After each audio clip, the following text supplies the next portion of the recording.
Salut tout le monde, c'est MB, on se retrouve dans une nouvelle vidéo, le format actualité. Et là, comme vous pouvez l'entendre, du coup, j'ai changé aussi d'endroit, j'ai changé de lieu. J'espère que le son du micro est toujours aussi bon. On va commencer les actualités et hop, là, on va faire un petit changement de cam, comme d'habitude. Alors, on commence avec Bing. Bing vient juste d'annoncer que justement, ils vont être, du coup, le moteur de recherche par défaut de ChatGPT. Comme vous le savez actuellement sur ChatGPT, on peut rajouter du coup le web browsing lorsque vous avez ChatGPT+. Bientôt, il sera possible directement de pouvoir utiliser Bing dans la version gratuite de ChatGPT. Ça voudrait dire que ChatGPT sera connecté à Internet. Donc ça, c'est une bonne décision. Ça, je vois que cette information-là va vraiment nous aider sur le long terme. Bon, alors ce qui se passe, c'est que comme vous pouvez le voir, il y a aussi quelque chose d'important. Comme je vous l'ai dit là, maintenant le web browsing est maintenant connecté à Bing, donc c'est très bien. La code interpréteur qui va arriver aussi bientôt, les plugins qui sont déjà disponibles, n'hésitez pas à regarder mes anciennes vidéos où je parle des plugins.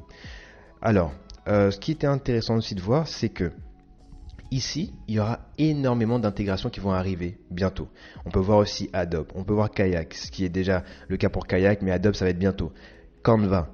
Il y aura plein de solutions qui vont être vraiment intégrées à Microsoft. Pourquoi cela arrive comme cela?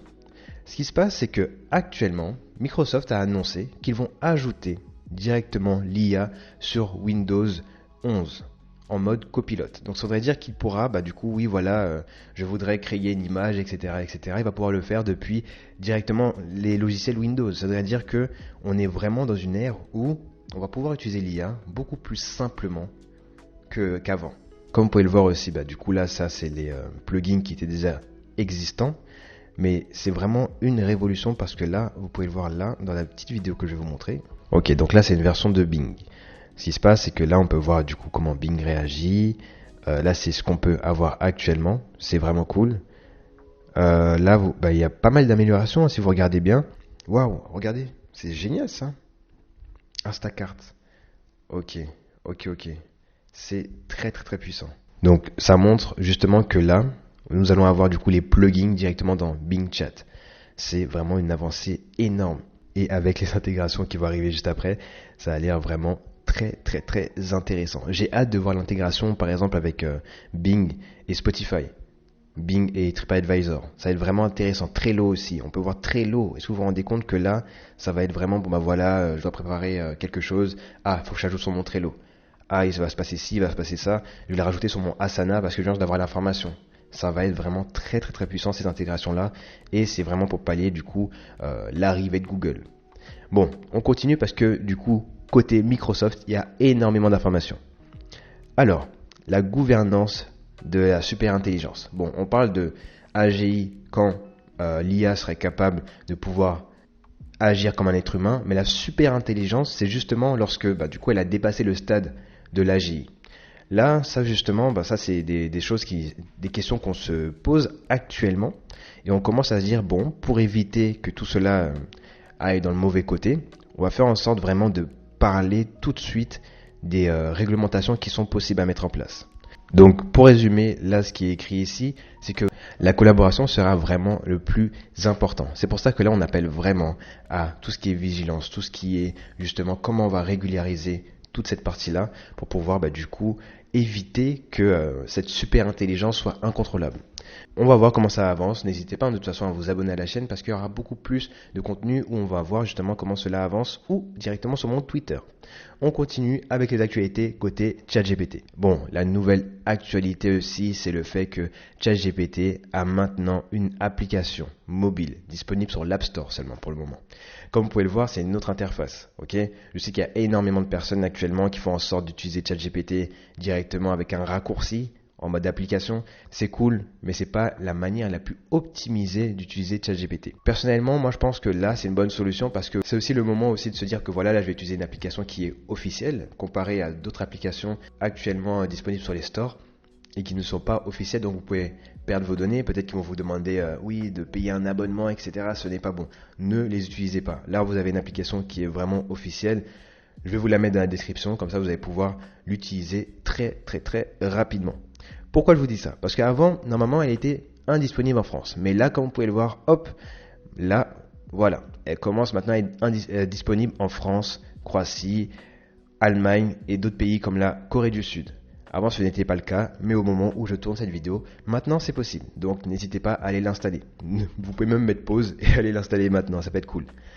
On continue. Bon, on a parlé de tout ce qui est Microsoft, ChatGPT. On va parler de Google un petit peu, parce que Google a introduit justement tout ce qui était les ads avec la puissance de l'IA. Ça voudrait dire que là maintenant, vous pouvez créer des ads qui vont être vraiment alimentés avec l'IA. C'est génial parce que créer des ads, c'est aussi compliqué. Il faut avoir des compétences en copywriting, etc. Mais là, ça va être beaucoup plus simple. Donc, il y aura de plus en plus de ads. Il y aura de plus en plus de ads côté Google. Et ça va être intéressant de voir comment les métiers vont évoluer. Là, par exemple, un copywriter peut utiliser cela pour gagner du temps. Et des personnes qui ne sont pas copywriters pourraient l'utiliser pour au moins commencer quelque chose. Donc, comme vous pouvez voir, voilà, boost la créativité. Ça, c'est génial en fait, cette solution-là. Je trouve que quand même, voilà, on peut même créer des images, ça génère des images pour les ads. C'est vraiment un gain de temps.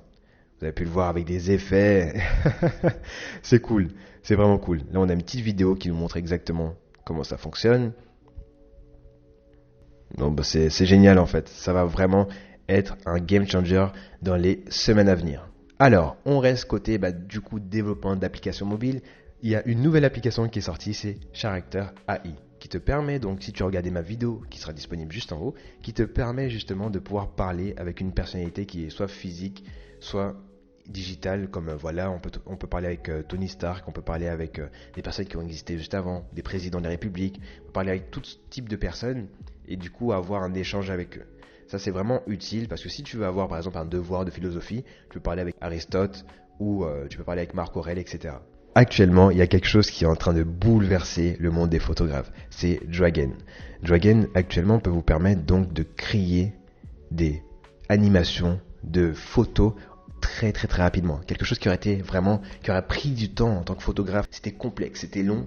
Alors que là, en quelques secondes, vous pouvez le faire. Donc voilà, là c'est le cas avec un chien. Vous pouvez voir qu'on peut ouvrir la bouche, etc. Et c'est vraiment puissant. Parce que là, il n'y a plus de problème de oui, la photo était mal faite, etc., etc. Tout est automatisé. On peut vraiment récupérer tout ce qu'il nous faut. Là, par exemple, on va prendre le cas aussi avec du coup un être humain, comme vous pouvez le voir ici. Ce plan-là a bien fonctionné parce que justement, je l'ai utilisé aussi sur LinkedIn. Comme vous pouvez le voir, c'est vraiment bluffant. On peut voir la personne sourire, on peut voir la personne tourner, changer de profil, etc. Je me suis dit, mais c'est génial. Nous sommes vraiment dans une ère où il faudra vraiment en profiter. Bon, alors, forcément, Adobe allait répondre. Ce qui s'est passé, c'est qu'ils ont ajouté Generative Fly. Ce qui se passe, c'est que là, voilà, comme vous pouvez le voir dans la vidéo, on peut supprimer, changer, modifier une photo, l'agrandir, faire pas mal de choses. Et ça, c'est vraiment quelque chose qui va vraiment améliorer les choses. Là, cette course-là entre Adobe, Dragon, Canva, on peut même l'ajouter dans la liste. Il se passe énormément de choses. Donc, regardez, c'est énorme, c'est puissant. C'est puissant. N'hésitez pas aussi à me suivre justement sur Twitter où je parle aussi d'actualité. Donc là, on va faire comme on fait d'habitude dans les vidéos d'actu. On fait en sorte de liker et de partager en même temps. Comme ça, vous savez que c'est vraiment du direct. Donc là, voilà, ça c'est vraiment puissant. Moi qui est un grand consommateur de logiciels Adobe, je vais vraiment utiliser cette solution-là. Pourquoi je peux l'utiliser maintenant et pas avant? Parce que maintenant, on sait que c'est disponible pour plusieurs personnes qui ont les solutions Adobe. Avant, il fallait être sur une bêta. J'étais déjà sur la bêta, mais pour vous, normalement, maintenant, vous pouvez l'utiliser. Et voilà, ça peut être intéressant parce que vous pouvez rajouter des éléments et créer du coup un univers qui n'existait pas auparavant et améliorer vos photos. Bon, alors, on continue cette vidéo. Là, on va directement sur moi parce qu'il y a quelques jours, j'ai fait ma présentation devant plus de 250 personnes, donc 150 personnes en physique et 100 personnes directement en streaming. C'était la première fois du streaming de Comptoir AI et c'est là où j'ai parlé de ChatGPT plugin. Donc n'hésitez pas à aller regarder la vidéo. Franchement, ça me ferait plaisir justement que vous me donnez votre retour. Voilà, c'était une belle expérience pour moi et je suis bien content parce que là, ça annonce aussi pas mal de choses à venir. On va terminer la vidéo avec la partie où on voit du coup l'avancement de la chaîne. On a vu que du coup j'ai gagné 85 abonnés en 2 semaines parce que c'est vrai que la semaine dernière je n'ai pas fait de contenu actualité et là on peut voir que voilà 3000 vues, plus de 154 heures de visionnage. Merci énormément, franchement ça fait plaisir et je pense qu'on va continuer comme cela. Merci à tous les 85 nouveaux abonnés qui sont arrivés et j'espère que vous allez apprécier le contenu qui va suivre. Alors, voilà, on arrive à la fin de la vidéo actualité de la semaine côté IA. Alors, n'hésite pas à me dire dans les commentaires si c'est bon, niveau du son, si tu as bien aimé justement ce nouveau format. Et on se dit à la prochaine, c'était MB. N'hésite pas à t'abonner, liker, commenter la vidéo YouTube. On se retrouve dans une nouvelle vidéo. On se dit à bientôt. Allez, ciao!